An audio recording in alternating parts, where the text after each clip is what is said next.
গাজায় গণহত্যার প্রতিবাদে জামাতের একটি বিশাল মিছিল শুরু করেছেন এবং তারা বাংলা মোটর রূপায়ণ টাওয়ার থেকে শুরু করে সেখান থেকে সোহরাওয়ার্দী উদ্যানের অভিমুখে তারা যাচ্ছেন এবং এখানে তারা যেই দাবিটি জানিয়েছেন যে গাজায় যে গণহত্যা বা বর্বরতা চলছে তার প্রতিবাদে তারা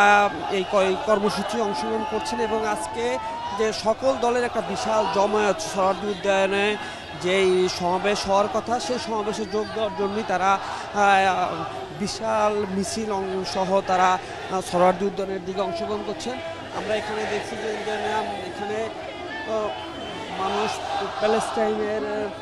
পতাকা নিয়ে তারা মিছিলে অংশগ্রহণ করছেন এবং তারা জানাচ্ছেন যে তারা এই গণহত্যা বা বর্বরতার বিরুদ্ধে তারা এই একসাথে হয়ে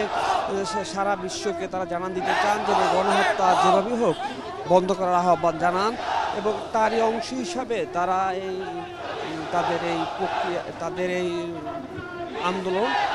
এবং তারা স্লোগান দিচ্ছেন যে আসলে এই ধরনের গণহত্যা কেন বা তারা এই গণহত্যার তারা বিচার চান বা এই গণহত্যা বন্ধ করতে হবে বলে তাদের স্লোগানে উঠে এসেছে। আমরা দেখতেছি যে বিশাল একটি বহর এগিয়ে যাচ্ছে শাহবাগ অভিমুখে এবং সেখান থেকে তারা সোহরাওয়ার্দী উদ্যানের দিকে যাওয়ার কথা রয়েছে এবং ফিলিস্তিনকে রক্ষা স্লোগানের মাধ্যমে ফিলিস্তিনকে রক্ষা করার জন্য তাদের যেই একাত্মতা ঘোষণা করেছেন তারা যেগুলো হোক